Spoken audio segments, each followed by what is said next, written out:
பிரதமர் மோடி உள்ளிட்ட பாஜக தலைவர்கள் எத்தனை முறை தமிழ்நாட்டில் பிரச்சாரம் மேற்கொண்டாலும் நோட்டாவுக்கு கீழ்தான் வாக்குகளை பெற முடியும் என முன்னாள் அமைச்சர் வைகை செல்வன் விமர்சித்துள்ளார். மதுரை அதிமுக வேட்பாளர் சரவணனை ஆதரித்து முன்னாள் அமைச்சர்கள் செல்லூர் ராஜு மற்றும் வைகை செல்வன் ஆகியோர் தீவிர பரப்புரை மேற்கொண்டனர்.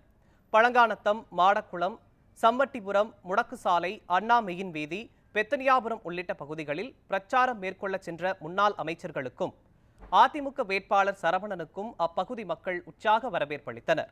அப்போது பேசிய முன்னாள் அமைச்சர் வைகை செல்வன், பிரதமர் மோடி உள்ளிட்ட பாஜக தலைவர்கள் எத்தனை முறை தமிழ்நாட்டில் பிரச்சாரத்தில் ஈடுபட்டாலும் தமிழ்நாட்டில் நோட்டாவுக்கு கீழ்தான் வாக்குகளை பெற முடியும் என விமர்சனம் செய்தார். இந்தியாவுடைய பிரதமர் மோடி பலமுறை வருகிறார். அவர் எத்தனை முறை தமிழ்நாட்டுக்கு வந்தாலும் நோட்டாவுக்கு மேலே ஓட்டு வாங்க முடியாது. அவர் சொல்லுகிறார், மோடி உத்தரவாதம் என்று சொல்கிறார். சப் சீஸ் மோடி கா கேரண்டி என்று இந்தியிலே சொல்கிறார். சப் சீஸ் மோடி கா கேரண்டி என்ன அர்த்தம்? மோடியின் உத்தரவாதம் என்று சொல்கிறார். மிக்சி கிரைண்டர் வாங்கினீங்கன்னா 6 மாசம் 1 வருஷம் கேரண்டி தருவாங்கல்ல, அது மாதிரி சொல்லுகிறார்.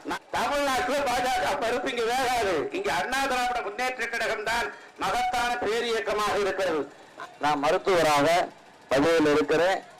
சூர்யா ட்ரஸ்ட் ஒரு அறக்கட்டளை வைத்து என்னால் முடிந்த சேவையை மக்களுக்கு பண்ணுகிறேன்.